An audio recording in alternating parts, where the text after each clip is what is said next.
L'anime commence par montrer un jeune homme nommé Mirai Kakuhashi qui veut mettre fin à ses jours en sautant du toit d'un immeuble très haut. Pendant tout ce temps, Mirai a estimé que sa vie était très douloureuse et pleine de souffrances, alors il a pensé à mettre fin à toute cette douleur en mettant fin à sa vie. Mirai est un orphelin qui vivait avec son oncle et sa tante depuis la mort de ses parents quand il était jeune, mais son oncle et sa tante ne le traitent jamais bien, alors il se sent très vide et n'a personne dans ce monde. Mirai était sûr de sa décision et se jeta du haut de l'immeuble. Mais juste avant qu'il ne tombe au sol, un ange féminin nommé Nas est venu et l'a sauvé de la mort. Ensuite, Nas emmène Mirai dans un endroit au-dessus des nuages et dit qu'elle rendra sa vie plus heureuse en lui donnant du pouvoir. Ensuite, elle donne à Mirai le choix de choisir entre avoir une paire d'ailes blanches qui peuvent le faire voler ou une flèche rouge qui peut lui faire conquérir les autres. Mirai, qui était toujours désespéré, pensait que tout ce que Nas disait n'était pas réel, alors il demanda les deux choses que Nas avait à offrir. Mais de manière inattendue, elle a en fait donné une paire d'ailes blanches et une flèche rouge à Mirai, lui faisant croire que tout ce dont il était témoin était réel. Nas a demandé à Mirai de ne pas perdre espoir et de continuer sa vie avec un sentiment de bonheur. Elle raconte également à Mirai son secret de famille que Mirai n'a pas connu jusqu'à présent, à savoir la vérité que les personnes qui ont tué ses parents étaient ses propres oncles et tantes.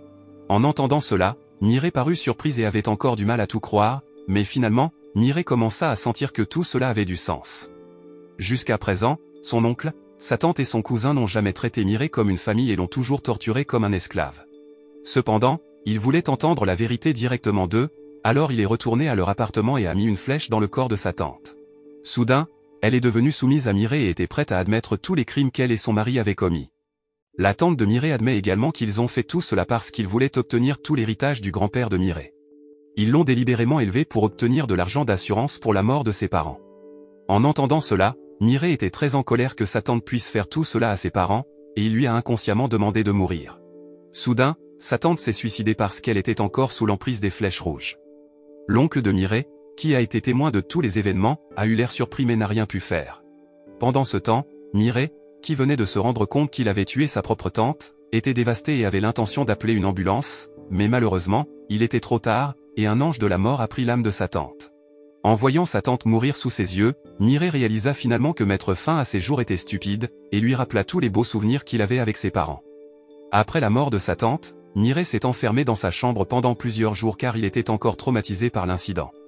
Après quelques jours de réflexion, Mirai commence à souhaiter une vie normale où il a un endroit où vivre, assez de nourriture et assez d'argent pour aller à l'école. En entendant cela, Nas lui conseilla de tuer son oncle et son cousin pour récupérer l'argent qui appartenait à ses parents et son logement. Elle donne même à Mirai un nouveau pouvoir sous la forme d'une flèche blanche qu'il peut utiliser pour tuer quelqu'un directement. Cependant, Mirai refuse d'utiliser ce pouvoir et préfère se débarrasser de son oncle de manière normale. Puis il a demandé pourquoi Nas lui avait donné tous ses pouvoirs, et elle lui a dit que les dieux avaient chargé 13 anges de sélectionner 13 humains qui deviendraient plus tard des candidats. En entendant cela, Mirai commença à s'inquiéter car son désir de vivre une vie normale devait être entravé.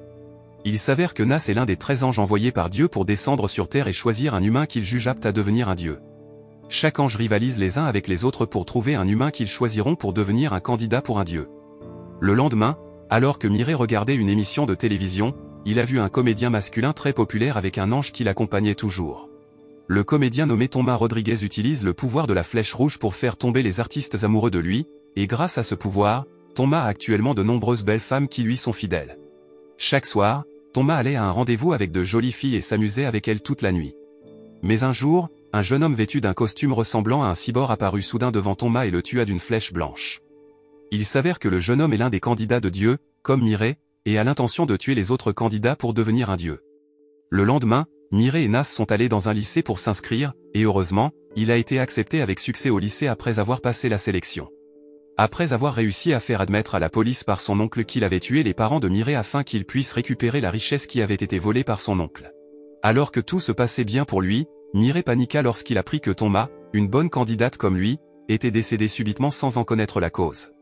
Cependant, Mirai ne sait toujours pas que la personne qui a tué Thomas est un autre bon candidat. Il se sent toujours anxieux parce qu'il a peur que quelqu'un le tue pour obtenir le pouvoir qu'il a. En marchant au milieu de la ville, Mirai voit une tentative de vol dans une banque par plusieurs personnes, et on pense que les voleurs ont tué plusieurs visiteurs de la banque. Peu de temps après, l'homme masqué qui a précédemment tué Thomas soudainement, devant les policiers, se présente comme un héros métropolitain qui réprimera le crime dans la ville.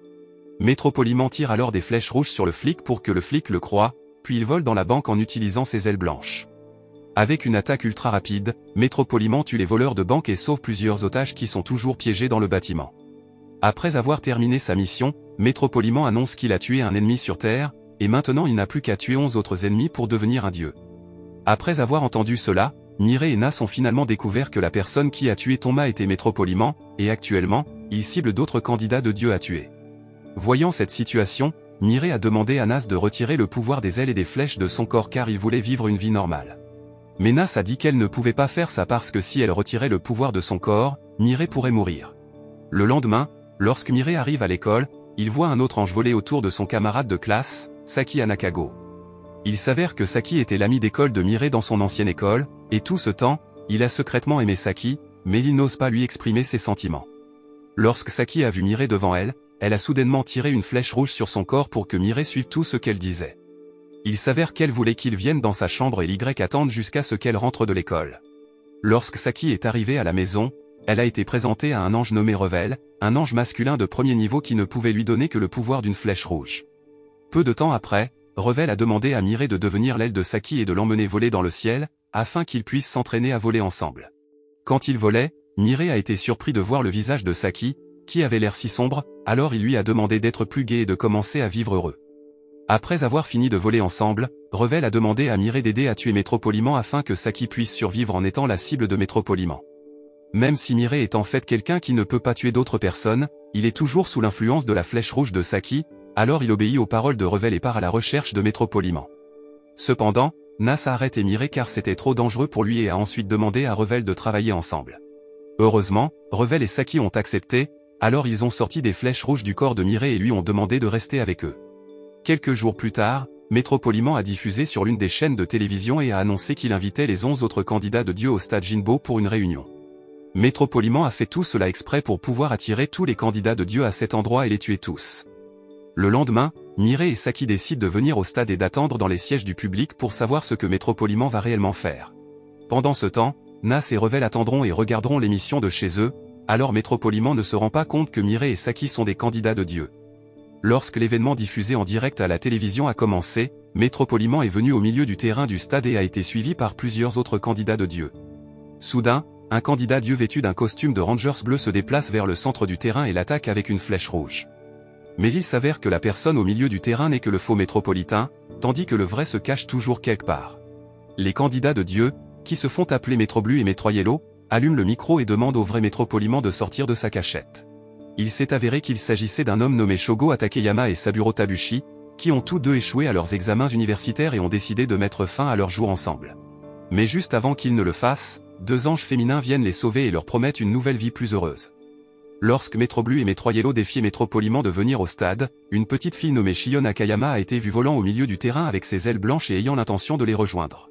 Shiyo est également une candidate de dieu qui a été choisie par un ange après avoir tenté de mettre fin à ses jours après avoir été victime d'intimidation dans son école. Peu de temps avant que Shiyo ne rejoigne Métroblu et Métroyello, Métropoliman est soudainement apparu et a poignardé une flèche rouge dans son corps afin qu'il puisse actuellement la contrôler. Voyant cette situation, Métroblu et Métroyello ont demandé aux autres candidats de dieu de rejoindre leur groupe et de vaincre Métropoliman ensemble. Mais à une condition, à savoir que les candidats qui rejoindront leur groupe doivent accepter de se faire tirer dessus avec des flèches rouges par eux. Peu de temps après, deux autres candidats à dieu, Métrogreen et Métropink, sont venus au centre du terrain et se sont portés volontaires pour les rejoindre. Cependant, il s'est avéré qu'il n'était qu'un piège préparé par Métropoliman pour prendre Métroblu et Métroyello au dépourvu. Métropoliman profite alors de l'occasion pour tirer une flèche blanche sur Métroblu jusqu'à ce qu'il soit tué, puis tire une flèche rouge sur Métroyello pour le contrôler. Il s'est avéré que Métrogreen et Métropink n'étaient que des gens ordinaires payés par Métropoliman pour prétendre être des candidats à dieu. Après cela, Métropoliman a attaché Métroyello et Shiyo avec des menottes et a commencé à les exécuter devant tout le public.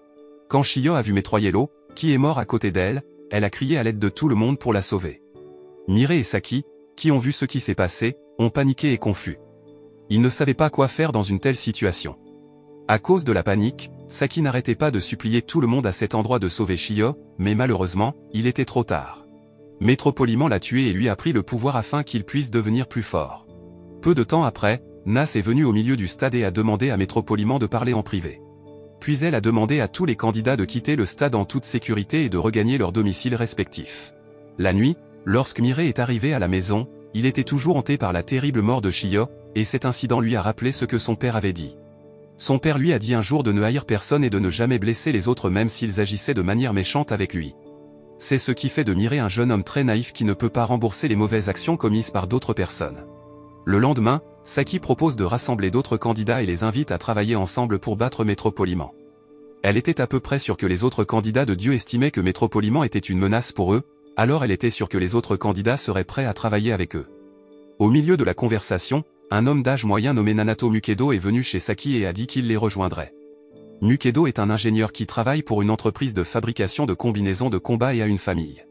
Mais il y a quelques jours, la santé de Mukedo s'est détériorée à cause de sa maladie mortelle, et le médecin lui a dit qu'il ne lui restait que 3 mois.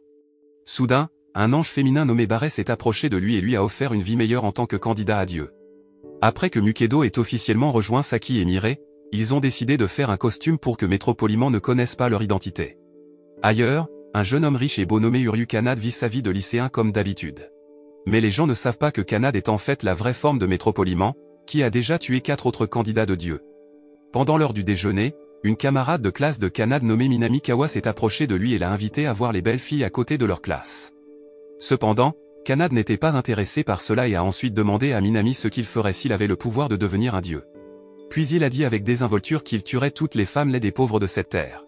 En entendant cela, Kanade est d'accord avec le souhait de Minami, mais il a un souhait différent où il veut faire revivre sa petite sœur, décédée il y a plusieurs années. Dans le même temps, Mireille, Saki et Mukedo recherchent des candidats pour d'autres dieux pour faire de leur groupe des alliés. Après avoir recueilli des informations et mené des enquêtes, Mukedo a finalement trouvé une liste de personnes qu'il soupçonnait d'être des candidats pour d'autres dieux. Au milieu de la discussion, ils ont vu une émission télévisée qui rapportait un ancien mannequin féminin en liberté et tuer des adolescentes. La femme, Misurin, a ciblé des lycéennes mineures comme victimes, puis les a maltraitées avant de les tuer. Cependant, il s'avère que le vrai coupable n'est pas Misurin mais Kanade, qui la contrôle secrètement à l'aide de ses flèches rouges. Apparemment, Kanade a distribué ses ailes et ses flèches aux humains qu'il veut contrôler pour obtenir ce qu'il veut. Voyant que la situation devenait précaire, Mukedo et Saki ont essayé de concevoir un plan pour tuer Métropoliman. D'un autre côté, Mireille était trop naïve et hésitante pour commettre le meurtre. Puis Mukedo le convainc qu'ils doivent d'abord tuer Métropoliman s'ils ne veulent pas devenir la prochaine cible de Métropoliman. La seule personne sur les 3 qui a le pouvoir de la flèche blanche est Mireille et Mukedo veut qu'ils se rendent compte qu'ils doivent faire tout cela pour sauver les autres candidats de Dieu. Mais Mireille, qui n'ose pas blesser les autres, devient paniquée et confuse. Le lendemain matin, après que Mukedo ait appris la nouvelle d'une autre fille victime de Misurin, il décide de donner à Saki et Mireille une arme pour se protéger des attaques de Misurin. D'autre part, Misurin, qui venait de tuer une collégienne dans une tour, a attaqué la police à l'aide de flèches pour que la police se soumette à elle. Revenons à Mukedo et Mireille, qui avaient enfilé leur combinaison de combat et se préparaient à vaincre Misurin ensemble. À ce moment-là, Mireille était toujours confus parce qu'il n'était pas sûr de pouvoir tuer quelqu'un, mais Mukedo a dit qu'il devait tuer Misurin pour sauver les autres filles. Après que Mukedo soit arrivé au sommet de la tour, il a trouvé Misurin se relaxant en attendant que Métropoliman arrive à cet endroit, tandis que Mireille surveillait sous la tour pour trouver l'emplacement de Métropoliman. Mais peu de temps après, le bâtiment de la tour a soudainement explosé, faisant tomber très fort Mukedo du haut. Heureusement, Mireille l'a sauvé et l'a emmené dans un endroit plus sûr, tandis que Misurin est mort de la grande explosion. Il s'avère que tout cela n'était qu'un plan de Métropoliman pour attirer les autres candidats de Dieu et les tuer sur le champ. Peu de temps après, il a approché Mireille et Mukedo et en a forcé un à se rendre. Il menace que s'ils n'abandonnent pas leur pouvoir, il fera exploser un autre bâtiment, tuant potentiellement plus de personnes. Voyant cette situation, Mukedo essaie de distraire Métropoliman en disant qu'il est prêt à se sacrifier, tandis que Mireille trouvera un moyen de tirer des flèches rouges sur le corps de Métropoliman. Cependant, parce que le plan a échoué, Mukedo a failli être tué par les flèches blanches de Métropoliman, et Mireille a été forcée de lui faire face. Peu de temps après, la bataille entre eux a eu lieu, et c'était féroce. Soudain, l'action tendue de la bataille a été accidentellement capturée par la caméra couvrant l'incident de l'explosion de la tour. Après un long combat, Mukedo parvient enfin à attraper Métropoliman par derrière, mais Mireille ne peut pas le tuer avec sa flèche blanche. À cause de cela, Métropoliman essaie de se battre pour échapper à l'emprise de Mukedo, mais avant qu'il ne s'échappe, Mukedo tire une arme sur son masque pour que Mireille puisse voir le vrai visage de Métropoliman.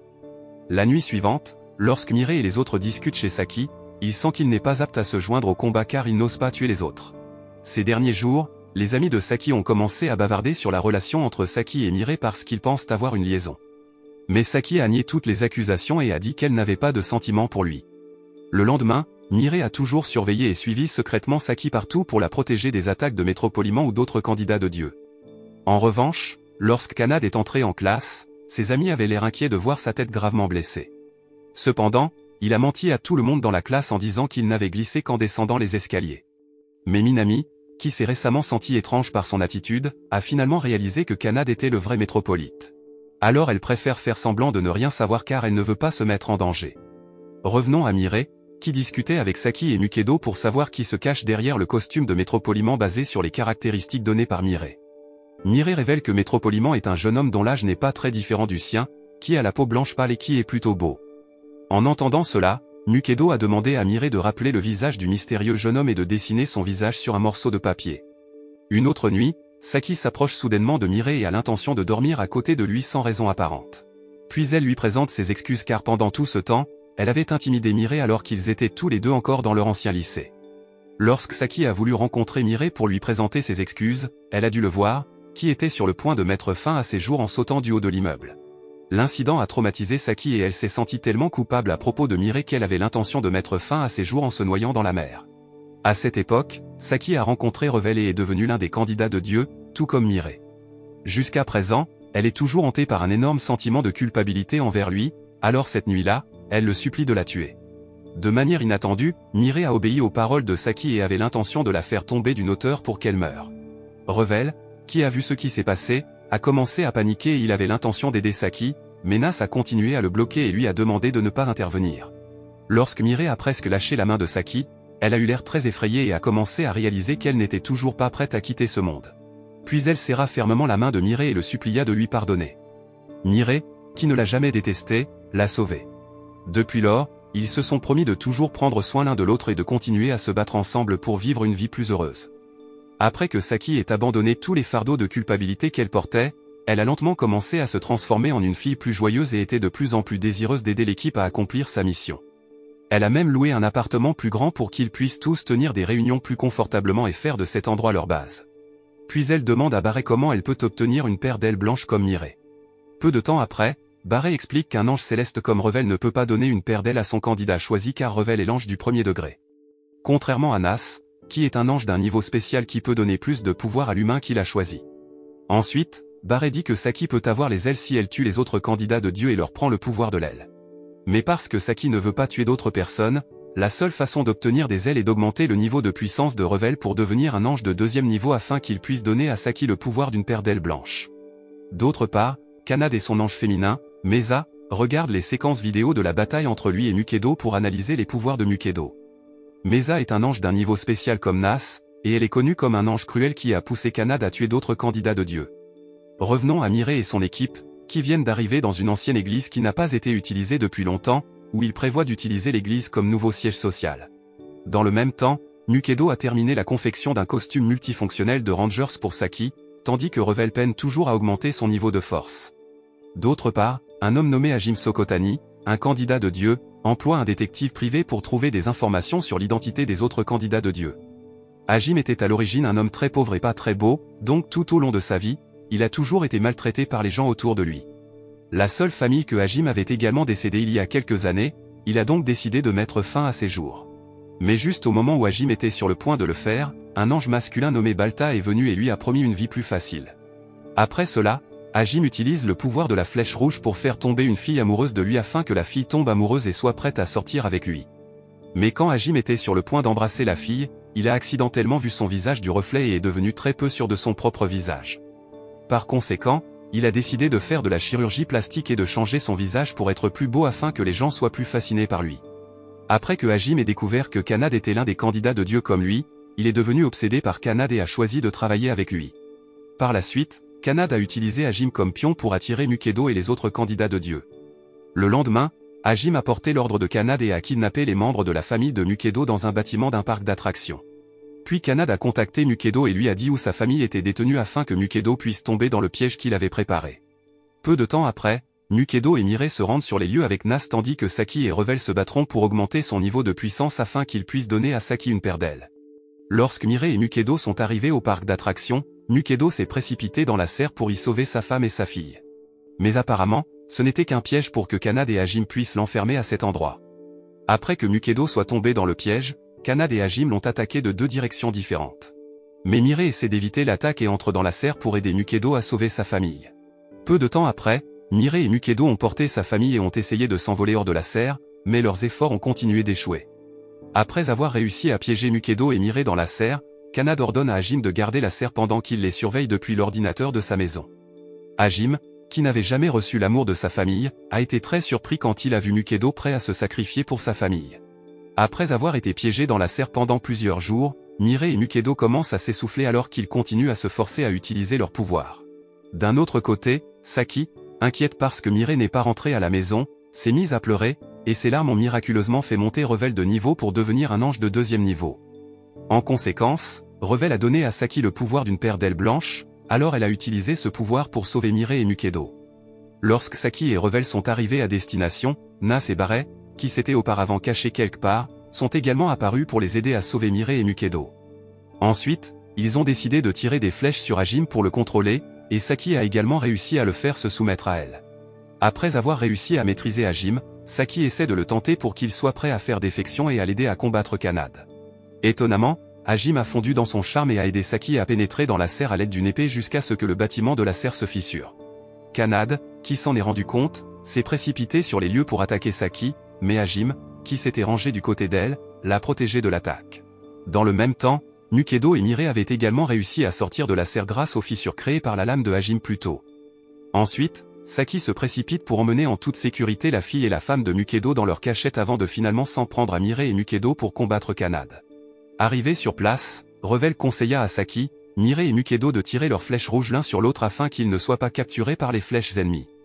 Au même moment, plusieurs hommes de Kanade sont également apparus à cet endroit, alors Kanade a ordonné à Hajime de tuer les candidats restants. Après que Hajime ait vaincu un homme portant une armure de combat, il a dû affronter une femme nommée Fuyuko Koinata avec une arme à virus empoisonnée. Elle prévoit de faire exploser une bombe virale dans les airs afin que tous les humains meurent de la contamination par le virus mortel. Ensuite, Kanade essaie de provoquer Fuyuko afin qu'elle soit prête à tuer Mirai et ses amis en premier. Sachant que Mirai a volé vers Fuyuko et avait l'intention de l'arrêter afin qu'il puisse sauver de nombreuses personnes de la menace du virus. Lorsque Mirai arrive devant Fuyuko, elle active la bombe radioactive pour que le virus de la bombe commence à se propager. Mais heureusement, Mirai peut désactiver la bombe radioactive en utilisant sa flèche blanche, et il est également prêt à attaquer Fuyuko. Cependant, puisque Mirai a toujours peur de blesser les autres, Fuyuko profite de l'occasion pour lui tirer d'abord l'arme virale. Saki, qui a vu ce qui s'est passé, a essayé de protéger Mirai avec son corps, mais il s'est avéré que Hajime, qui était tombé amoureux d'elle, ne pouvait pas laisser cela se produire, et il a préféré se sacrifier pour Saki. Heureusement, après cela, Hajime a réussi à lancer son épée sur le corps de Fuyuko. Cependant, l'une de ses armes empoisonnées a frappé son corps, faisant fondre son corps, et il est mort. Après la mort de Hajime, l'ange Balta a ensuite remis le pouvoir de ses ailes et de ses flèches rouges à Saki avant d'aller emmener Hajime au paradis. D'un autre côté, Mukedo, à court d'énergie, s'évanouit soudainement en raison de l'aggravation de sa maladie, alors Mirai est obligé de combattre Kanade seul. Soudain, Mirai dit à Kanade de ne pas trop s'inquiéter car il ne le tuera pas avec les flèches blanches, mais il va juste maîtriser Kanade avec les flèches rouges et le remettre à la police pour que Kanade soit emprisonné. En entendant cela, Kanade insulte Mirai et dit qu'il est juste naïf et qu'il n'a pas le courage de tuer qui que ce soit. Peu de temps après, la bataille en duel entre eux a commencé et le combat a été féroce. Contrairement à Mirai, qui a dû vivre une vie pleine de souffrance avec son oncle et sa tante, Kanade a grandi avec de la chance car il est né dans une famille aisée. Jusqu'à présent, il a toujours été entouré de personnes issues de familles nobles très respectables et s'associe rarement à des personnes de faible statut social. Il a une attitude très arrogante et il déteste vraiment les gens sales et les pauvres parce que Kanade les considère comme des gens dégoûtants. Tout au long de sa vie, Kanade a aimé sa petite sœur, Rhea Uryu, et il l'a toujours gâtée en lui donnant tout ce qu'elle demandait. Leur relation est très proche et Kanade est prêt à tout pour sa petite sœur qu'il aime tant. Cependant, lorsque Rhea a atteint l'adolescence, elle est tombée amoureuse d'un garçon, ce qui a rendu Kanade très jaloux car il ne voulait pas la perdre. Une nuit, alors que Rhea a l'intention de rencontrer le garçon qu'elle aime, Kanade se met très en colère et essaie de l'empêcher d'aller n'importe où. Mais cet incident lui a fait perdre Rhea après qu'elle soit tombée accidentellement du haut du château et qu'elle soit morte d'un violent impact sur sa tête. Après la mort de Rhea, Kanade a secrètement conservé son corps afin qu'il puisse toujours voir son visage. Au fil du temps, Kanade, se sentant vide après la disparition de Rhea de sa vie, est devenu très déprimé et a décidé de mettre fin à ses jours. Mais l'ange Mesa apparaît soudainement pour l'arrêter et le choisit comme prochain candidat de Dieu. En entendant cela, il a accepté cela et était déterminé à devenir un dieu afin qu'il puisse utiliser ses pouvoirs pour ramener Rhea à la vie. Revenons à la bataille entre Kanade et Mirai, qui s'échangeaient encore des flèches, et la bataille a été par coïncidence diffusée en direct par les médias télévisés. Il s'est avéré qu'il y avait un garçon nommé Susumu Yuito, un candidat de dieu, qui a également regardé la bataille à la télévision et semblait très excité de voir le pari. Après une bataille acharnée, Mirai a finalement réussi à attraper Kanade avec une corde, grâce à l'aide de Saki et des autres. Après que Kanade ne puisse plus bouger, Mukedo, qui s'était réveillé après s'être évanoui, a commencé à se préparer à lui tirer une balle. Tout en se souvenant de ses souvenirs, Mukedo rassembla toutes ses forces restantes pour tirer avec l'arme sur Kanade afin qu'il puisse protéger tout le monde. Étonnamment, même si Mukedo avait réussi à tuer Kanade de ses propres mains, il n'a pas obtenu les ailes et le pouvoir de la flèche blanche de Kanade. En fin de compte, il n'a pas pu obtenir le pouvoir de Kanade car Susumu avait déjà tiré une flèche rouge dans le corps de Kanade avant le début du combat. Ainsi, Susumu a forcé Kanade à promettre de céder tout son pouvoir à Susumu s'il meurt plus tard dans le combat contre Mirai. Après la fin du combat, Mirai et les autres ont transporté Mukedo à l'hôpital afin qu'il puisse recevoir des soins médicaux. Mais malheureusement, il n'a pas pu tenir beaucoup plus longtemps car son cancer avait atteint son stade final et s'était propagé dans tout son corps. Après la mort de Mukedo, Barei a donné son pouvoir à Saki avant de finalement partir, emmenant son âme s'envoler dans le ciel. La famille de Mukedo et ses amis, qui se sont battus avec lui jusqu'au bout, doivent accepter l'amère réalité que Mukedo n'est plus à leur côté. Cette nuit-là, Saki s'approche de Mirai, pleurant le départ de Mukedo, et essaie de la calmer. Puis elle dit à Mirai que Mukedo ne peut pas obtenir le pouvoir de Kanade parce que quelqu'un a tiré une flèche rouge dans le corps de Kanade avant le début du combat. Il s'avère que Susumu avait tiré une flèche rouge sur le corps de Kanade quand il était à l'école, et c'est Susumu qui avait demandé à Kanade de se battre contre Mirai parce qu'il voulait avoir le pouvoir de la flèche blanche de Mirai. Cette nuit-là, Mirai a calculé la force de chacun des candidats de dieu restants afin qu'ils puissent se préparer si, un jour, le candidat avec le plus grand pouvoir les attaquerait. Le lendemain, alors que Mirai et Saki prennent le petit déjeuner ensemble, Nas et les autres anges se rencontrent au-dessus du ciel pour discuter de leur candidat réduit à Dieu, ne laissant que 7 personnes. Ils soupçonnaient que les 7 candidats restants se battraient pour la position de Dieu, mais ils ne savaient toujours pas qui deviendrait le Dieu des 7 candidats. Après la fin de la réunion, Revel est venu voir Saki et Mirai, qui prenaient le petit déjeuner ensemble, et a montré une émission en direct d'un garçon prétendant être un candidat de Dieu. Il s'avère que la personne qui diffuse en direct est Susumu, un garçon issu d'une famille simple qui a toujours ses 2 parents qu'il aime beaucoup. Malheureusement, ses parents sont toujours occupés par leur travail et ils ne savent jamais rien de sa vie. En plus d'avoir grandi sans l'amour de ses parents, Susumu n'avait pas non plus d'amis, il se sentait donc déjà seul à un très jeune âge. Au milieu de ce vide, il a vu des somnifères sur la table et il avait l'intention de mettre fin à ses jours en prenant ces somnifères. Mais juste avant qu'il ne prenne le somnifère, un ange masculin nommé Panma est apparu et a offert à Susumu la chance de devenir l'un des candidats de Dieu. Après que Susumu ait obtenu le pouvoir de la flèche rouge de Panma, sa vie a commencé à changer pour le plus beau car tous les enfants se sont intéressés à jouer avec lui. Lorsque Susumu découvre l'apparition de Métropoliman à la télévision, il se rend compte que sa vie est en danger, alors il essaie de trouver Métropoliman et tire des flèches rouges pour le contrôler. Retour sur l'émission en direct tenue par Susumu. Lors de cette émission, il a demandé aux autres candidats de Dieu de se rassembler et de tenir une réunion pour déterminer qui était le plus digne de devenir un dieu parmi eux. Après que l'émission en direct ait été regardée par tout le monde, le gouvernement a commencé à être en émoi avec l'annonce de Susumu. Le gouvernement a commencé à le suivre ainsi que les autres candidats. Après que les forces spéciales gouvernementales aient réussi à le retrouver, elles se sont précipitées pour l'arrêter. Cependant, Susumu peut facilement s'échapper de cet endroit et disparaît en quelques secondes. Le gouvernement voulait arrêter Susumu et les autres candidats pour prouver si ces candidats avaient le pouvoir d'un dieu. Si le gouvernement a confirmé que les candidats de Dieu sont réels, il prévoit de les utiliser comme armes de combat biologiques. D'autre part, il s'avère que Saki est toujours sous l'influence de la flèche rouge de Mirai. Mais, elle laisse délibérément la flèche rester dans son corps car elle veut que Mirai devienne propriétaire de son pouvoir si un jour elle meurt. Le lendemain, alors que Saki et Mirai rentraient de l'école, un homme noir s'est soudainement approché d'eux et leur a demandé d'aller quelque part. Les personnes qui les ont attrapés étaient un jeune homme nommé Oshi Maseya et une femme nommée Minami Yumiki, qui voulaient les aider de la police qui cherchait des candidats à Dieu. Puis Oshi explique que le gouvernement recherche les candidats de Dieu pour les transformer tous en machines à tuer en masse. Ensuite, il emmène Mirai et Saki vivre avec Yumiki dans un appartement caché du centre-ville. Au début, Mirai doutait de ce que disait Oshi et pensait qu'il était un criminel qui voulait profiter d'eux. Mais ensuite, Nas lui a dit que Oshi disait la vérité et qu'il n'avait pas besoin de se méfier de Oshi. Après que Saki ait donné l'un de ses anneaux de pouvoir à Yumiki, elle voit enfin l'ange en personne et fait voler une paire de chéris blancs dans le ciel. Après cela, Yumiki et les autres ont commencé à traquer les 4 candidats de Dieu qui n'étaient toujours pas identifiés. Après avoir recherché diverses données existantes, Yumiki a finalement appris qu'une des candidates, Yuri Temari, avait été arrêtée par la police alors que les autres candidates étaient encore inconnues. Le lendemain, Saki et Mirai ont également commencé leurs recherches en interrogeant Minami, qui était le meilleur ami de Kanade. Au début, ils pensaient que Minami était un candidat pour un autre dieu parce qu'il avait réussi à sortir avec une belle fille mineure. Mais il s'avère qu'il n'est pas un candidat de dieu et juste un humain ordinaire. Sachant cela, Mirai a décidé de faire de Minami un faux candidat et de le diffuser sur Internet. Après avoir cherché divers endroits, Mirai et Saki ont finalement trouvé l'un des candidats de dieu nommé Nakaomi, qui a encore 13 ans. À cette époque, ils ont réussi à l'arrêter, qui avait l'intention de mettre fin à ses jours avec son frère aîné en raison de leur situation difficile. Ensuite, ils ont amené Nakaomi et son frère chez Oshi afin qu'ils puissent discuter de leur prochain projet. Le lendemain, lorsque Mirai et Saki apparaissent en public dans leurs uniformes, Suzumu apparaît soudainement vers eux, alors Mirai en profite pour l'inviter à les rejoindre. Au même moment, Revel et plusieurs autres anges essayaient également de sauver Temari du poste de police afin qu'ils puissent l'emmener au quartier général de Oshi. Ensuite, Temari a utilisé son pouvoir de flèche rouge pour tromper les policiers là-bas afin que la police soit prête à l'aider à s'échapper de cet endroit. Cette nuit-là, après que Temari ait réussi à s'échapper dans la forêt, Suzumu l'a ramassé et lui a donné une paire d'ailes. D'un autre côté, après que Mirai et les autres se soient réunis, ils ont commencé à discuter de qui ils choisiraient pour être le prochain candidat de dieu. Nakaomi, qui ne sait toujours pas grand-chose sur les dieux, demande à son ange nommé Ogaro d'expliquer les origines des dieux. Puis Ogaro explique qu'un dieu est un dirigeant universel avec un pouvoir illimité pour soumettre et tuer tout le monde.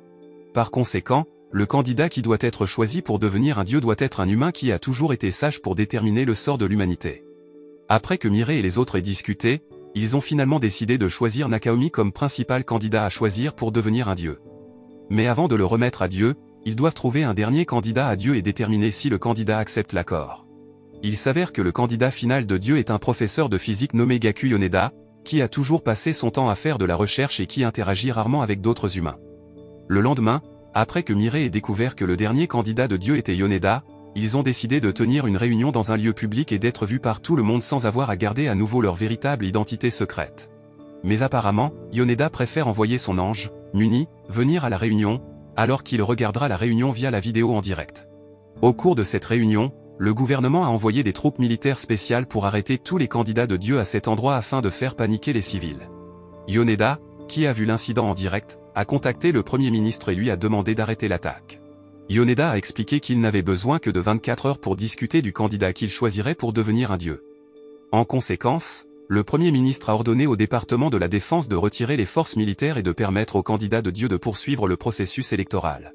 Après cela, Yoneda a envoyé un drone pour enregistrer la vision et la mission de chaque candidat qui se nommerait Dieu afin qu'il puisse découvrir qui était digne de son soutien. Peu de temps après, Nakaomi dit que sa vision est d'aider les gens à mourir sans douleur. Temari a ensuite déclaré que sa vision était de laisser les humains profiter d'une vie luxueuse sans avoir à travailler dur pour que les humains puissent s'amuser tout le temps. Pendant ce temps, Suzumu, qui est encore très jeune, dit que sa vision est de donner à chaque humain le pouvoir de la flèche blanche afin que la vie dans le monde devienne aussi excitante qu'un jeu. Quand ce fut à son tour de transmettre sa vision, Saki était confuse quant à ce qu'elle ferait lorsqu'elle voudrait devenir un dieu. Mais une chose est certaine, elle veut que tout le monde dans le monde sourie et vive bien sa vie. Quant à Mirai lui-même, il admet qu'il ne fera rien s'il est choisi pour être un dieu. Après avoir transmis leur vision et leur mission, il a demandé à tous les candidats de cet endroit de partir et de se rendre en lieu sûr. Mais juste avant leur départ, Yoneda est soudainement apparu et a dit que Dieu les avait tout trompés. Il a expliqué que les humains avaient créé les dieux parce qu'ils voulaient une grande figure qu'ils pourraient adorer et sur laquelle s'appuyer. Il révèle également que Dieu voulait nommer l'un des humains comme son successeur pour l'empêcher de disparaître.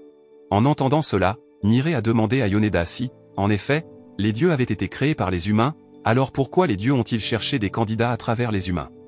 À la suite du débat, les candidats ont commencé à se scinder en plusieurs camps où Nakaomi a choisi de rejoindre Yoneda, tandis que Saki était du même côté que Mirai. Au milieu du débat, Suzumu voit un sniper les viser tous et informe tous les candidats. Mais après avoir réussi à avertir tout le monde, Suzumu a été soudainement abattu par l'un des tireurs d'élite et a failli tomber au sol. Heureusement, Yoneda a agi rapidement pour l'attraper et l'a emmené loin de cet endroit, tandis que Mirai et les autres candidats ont disparu. Cependant, Suzumu ne pouvait pas durer plus longtemps, alors Yoneda l'a tué et a pris son pouvoir. Le lendemain, Mirai, Saki et Temari sont réunis chez Oshi, où ils ont décidé de choisir Mirai comme prochain dieu. D'un autre côté, Yoneda a alors planté une flèche dans le corps de Nakaomi pour qu'il puisse le contrôler, et la même chose est arrivée à Oshi, qui était contrôlé par Yumiki. Il s'est avéré que son objectif de vaincre Oshi était de pouvoir déterrer des informations sur les plans du gouvernement pour tous les candidats.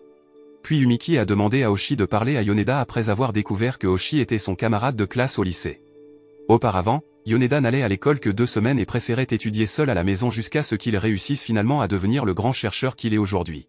D'autre part, Yoneda raconte sa première rencontre avec Muni, l'ange de la destruction. Jusqu'à présent, il a produit diverses études très populaires, il doit donc assister à divers types de réunions et rencontrer de nombreuses personnes. Cela a frustré Yoneda car il a perdu beaucoup de temps et n'a pas pu terminer ses recherches correctement. À cause de cela, il a décidé de mettre fin à ses jours en prenant des dizaines de somnifères, mais Muni a contrecarré cette tentative. Après avoir dit cela, Yoneda a demandé à Ogaro de tout lui dire sur les anges envoyés par les dieux. Ensuite, Ogaro a dit qu'il devait faire attention aux anges d'un niveau spécial avec des capacités spéciales, comme Nas, qui peuvent toucher et se connecter avec les humains. D'un autre côté, Mire tire des flèches rouges sur Yumiki et Oshi afin que les autres ne puissent pas les contrôler. Mais Yoneda a également pris des mesures beaucoup plus extrêmes dans lesquelles il a contrôlé le Premier ministre et les représentants du gouvernement pour les amener à se rallier à lui. Sur ordre direct de Yoneda, le gouvernement a décidé de fournir un lieu de rencontre sûr aux candidats de Dieu, et ils ont également appelé le public à ne pas perturber le processus de réunion. Par la suite, il a demandé au Premier ministre et au département de la Défense nationale de ne pas tuer les candidats de Dieu sans sa permission. Cette nuit-là, alors que Minami était assis dans un parc avec sa petite amie Sayuri, ils ont vu Mire et Saki tirer haut dans le ciel comme une étoile météore. Ainsi, ils ont délibérément volé haut dans le ciel pour se rendre sur une colline où ils pourraient regarder le lever du soleil avant le début de la réunion des candidats. Le lendemain, alors que la réunion était sur le point de commencer, tous les policiers ont été déployés pour maintenir la sécurité dans le stade. Certains médias ont également été autorisés à couvrir la réunion afin que l'événement puisse être retransmis en direct. Après que tous les candidats de Dieu se soient réunis, Oshi a essayé de persuader Yoneda d'arrêter de créer ce gâchis. Mais apparemment, il ne voulait pas entendre les paroles d'Oshi car il avait tout préparé pour tuer les autres candidats de Dieu avec l'aide de Nakaomi, qu'il avait contrôlé. Peu de temps après, une dispute s'ensuit entre Yoneda et Mire car il veut toujours devenir un candidat de Dieu tandis que Yoneda rejette l'accord.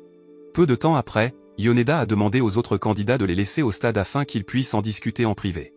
Nakaomi emmène ensuite Saki et les autres dans un endroit pendant que Oshi reste derrière pour surveiller Mire et Yoneda afin qu'ils ne se battent pas. Mais même si Mire avait parlé de son désir de changer le monde pour le mieux, Yoneda y voyait toujours une excuse cliché, et il sentait que c'était impossible de le faire. Puis il menace Mire en lui disant qu'à ce moment, Nakaomi a réussi à retenir Saki en otage, et il veut que Mire suive ses paroles si Mire veut que Saki survive. Après avoir appris que Saki était en danger, Mire a décidé de démissionner de son poste de Dieu afin que Saki puisse survivre à la menace de Yoneda. Entendre sa réponse qu'il a facilement abandonné son poste pour une femme a déçu Yoneda. Mais Mire a admis qu'il ne regretterait jamais sa décision de protéger Saki. En entendant cela, Yoneda a alors donné à Mire un choix plus difficile où il devait choisir entre se sauver ou se sacrifier pour sauver Saki. Ensuite, il a préféré se sacrifier et n'a pu abandonner que lorsque Yoneda a commencé à lui tirer une flèche blanche. Mais apparemment, Nas préfère enfreindre les règles en sauvant Mire de la mort, et à cause de cela, elle doit descendre pour devenir un ange de premier niveau. Nas a ensuite donné à Mire le choix de choisir le pouvoir qu'il souhaitait conserver, et Mire a préféré conserver le pouvoir des flèches rouges.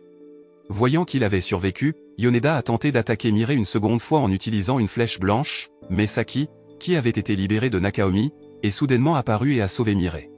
Il s'avère que Nakaomi a été conquis par Yumiki, et actuellement, il ne peut pas tuer d'autres candidats de Dieu. Temari, qui est apparu par derrière, en a profité pour attaquer Yoneda avec une flèche blanche, mais Nas l'a sauvé. Grâce à cet incident, Nas a de nouveau été promu au rang d'ange de niveau spécial, et Yoneda a finalement réalisé toutes ses erreurs. Par la suite, Yoneda a l'intention de mettre fin à sa propre vie pour expier ses erreurs, mais Nakaomi, qui ne veut pas le perdre, choisit de se porter volontaire en tant que Dieu.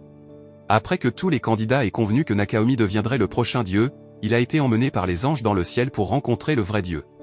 Soudain, les ailes et le pouvoir des flèches blanches possédées par les dieux candidats ont été retirés par les anges, et ils ont pu redevenir des humains ordinaires. Après que Nakaomi ait fusionné avec l'âme de Dieu, il a communiqué avec l'âme de Dieu au ciel. Une fois la sélection de Dieu terminée, tous les candidats de Dieu survivants ont commencé à vivre leur vie normale comme d'habitude. Le lendemain, Yoneda et Temari commencent à rechercher le pouvoir des flèches rouges, tandis que Saki et Mire décident de vivre ensemble et de se marier après l'université. Du ciel au-dessus, Nas a vu la vie heureuse qu'ils avaient accomplie avec beaucoup d'émotion, et elle s'est sentie soulagée quand elle a vu qu'ils pouvaient vivre une belle relation en tant qu'amoureux. Plusieurs années plus tard, Dieu voit la vie humaine sur Terre à l'aide d'un portail magique. Dans le miroir, il est montré que Saki et Mirai ont lancé leur entreprise de fleuristerie, Yoneda et Temari font toujours des recherches et Oshi a été nommé commissaire de police et a épousé Yumiki. Mais en plus de voir la vie des humains passer joyeusement, Dieu a également réalisé que le nombre d'humains qui se suicidaient augmentait également chaque année. Se sentant préoccupé par cet incident, Dieu a décidé de mettre fin à sa vie avec une flèche blanche afin que toute vie dans ce monde disparaisse avec lui. Quand un par un, les anges disparaissent, et chaque être humain dans ce monde disparaît également. Peu de temps avant la fin de leur destin, Saki a déclaré qu'elle s'était déjà sentie très heureuse de pouvoir vivre avec Mirai, et qu'elle avait renoncé s'il devait disparaître de ce monde. L'anime se termine. Le message moral que nous pouvons tirer de cet anime est de ne pas oublier de toujours chérir chaque instant que nous passons avec les personnes que nous aimons, car nous ne saurons jamais quand un moment sera notre dernière fois avec eux.